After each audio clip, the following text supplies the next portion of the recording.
Hey everybody, this is Mr. Maupin coming at you with another AP Gov video. This is taking a look at topic 3.4, freedom of the press as part of the First Amendment. Now, of course, we've talked about the First Amendment. Obviously, it's a very broad and complex series of civil liberties that are protected. But this one tends to get overlooked a little bit more compared to the big ones like freedom of religion and freedom of speech. Although freedom of the press overlaps a lot of the same principles as freedom of speech, okay?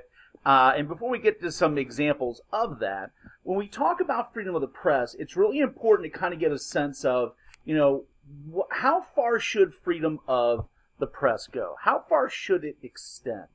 For example, on one end of the spectrum, you have Thomas Jefferson from the 1780s saying, "Our liberty depends on the freedom of the press, and that cannot be limited without being lost," speaking to the idea that you cannot have a properly functioning republic that is honest, that is transparent, that is working that is working to achieve what the public wants without an active, engaged, free press.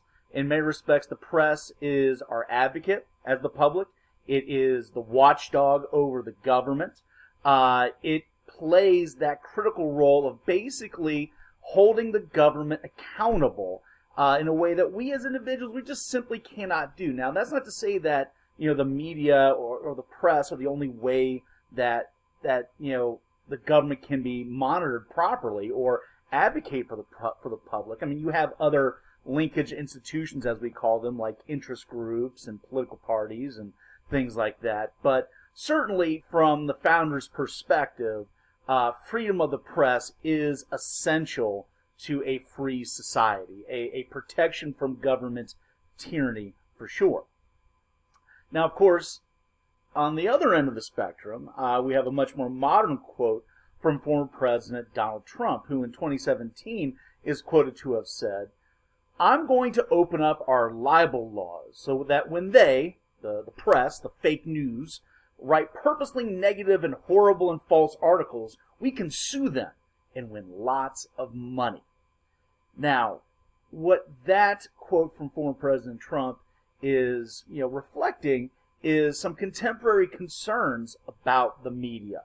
In today's world, is the media doing a good enough job of accurately reporting the news? Is it doing a good enough job of accurately reporting what the government is actually doing?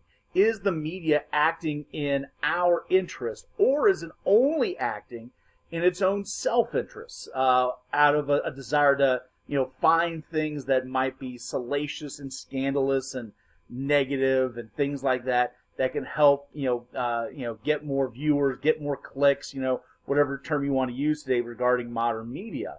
And that then leads the question of, is the media actually violating the rights of others?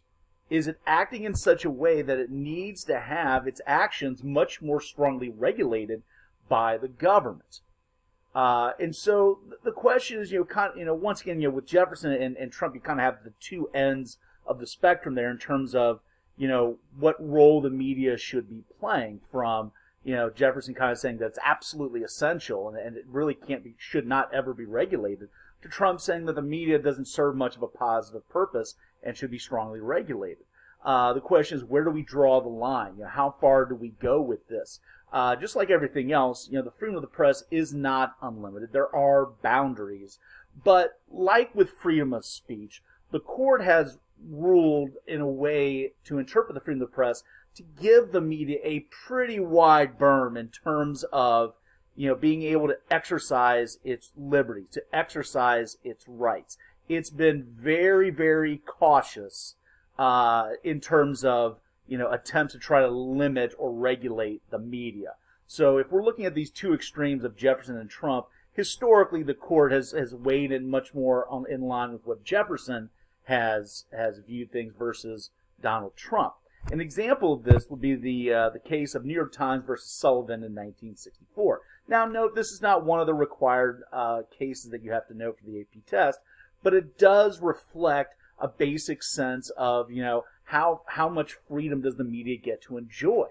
Not to get too heavily weighed down in the details of this case, it basically focuses in on a situation where the New York Times was writing an article regarding civil rights issues in the early 1960s taking place in Alabama.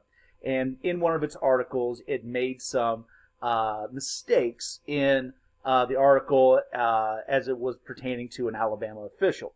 Now, that official is going to sue the New York Times for libel, claiming that, because of its false reporting, that it was violating, his rights. And so the question then becomes, all right, well, how much power do people have to sue the media based on allegations of their rights being violated? And in this particular case, the court ruled that it's a pretty high standard. It's a really high standard to be able to sue in court for damages because of what the media, what the press broadcasts, okay?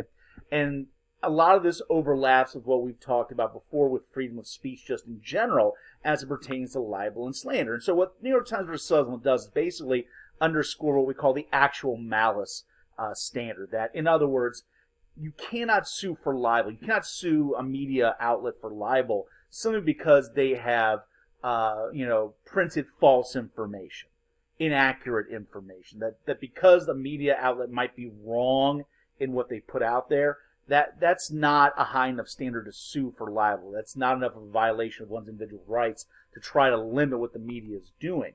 In order to be able to successfully do it, just as we've said previously, you have to be able to prove that that media outlet has not just reported inaccurately, or we'll just use the term lied, okay?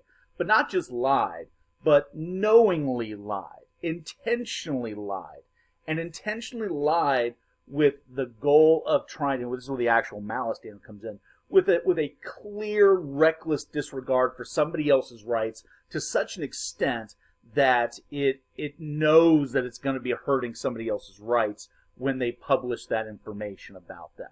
And that that person would then therefore be, clearly damaged as a result. So to make it very simple, in order to successfully sue the media has to be proven to have lied, knowingly lied with the intent to damage, and obviously damage that person. So that's a very high standard, very high standard. Now, to round it out in this video, taking a look at freedom of the press, we are going to take a look at another issue dealing with freedom of the press, and it's not so much suing for damages after something has been published, but rather the concept of prior restraint. Prior restraint is the idea of censoring material, government censorship of material, before it has a chance to be published. And this brings us to one of the cases that you do have to know for the AP test. This is the New York Times versus the United States from 1971, also known as the Pentagon Papers case. Now, with regards to this case, it centers in on the actions of an individual pictured here. This is Daniel Ellsberg, pictured here on the left. Mr. Ellsberg, in the 1960s, worked for the Department of Defense, and he was part of a group that was putting together a history of American foreign policy. And by the mid-1960s, obviously a lot of that foreign policy was being focused in Southeast Asia, specifically Vietnam, in the United States' attempt to try to aid the South Vietnamese from falling to communist invaders from North Vietnam. Now, leading up to this study, and in fact really throughout the duration of the 1960s during the Johnson administration, the government was very consistent in its messaging in terms of what was going on in Vietnam. The government under the Johnson administration will regularly tell the public that we are making progress, we are winning, and to some degree that is true in the sense that the government, the United States military, was killing way more communists than North Vietnamese forces were killing Americans. So if you're basing it purely on body counts, okay, yeah, that's maybe one metric to show that we are winning, so to speak. But if the actual goal is to actually defeat the enemy and end the war, we were not doing that. And we weren't close to doing that. And throughout the 1960s, as the federal government was telling the American public that we're winning, we're making progress, we basically need just a few more months, a few thousand more soldiers, we got the communists on the ropes, we're making tremendous progress, we're winning, it was all a lie. And that's what this report was finding out. Now note This report was done behind closed doors, once again within the Pentagon, hence the term Pentagon Papers, within the Department of Defense. But as we get into, the Nixon administration, that those same lies were continuing, even though we're now in the new administration, different political party. It didn't make any difference. It was the same lies in terms of what was going on in Vietnam. And the American public, as far as Ellsberg on the left here believed, needed to know the reality that, that the government had been knowingly lying to us about our progress in Vietnam. That in fact, as far back as 1966, the federal government basically knew that the chances of us actually defeating the North Vietnamese were pretty remote. Which then begs a very important question. Why are we fighting a war in Southeast Asia that the data is clearly showing that we can't realistically win?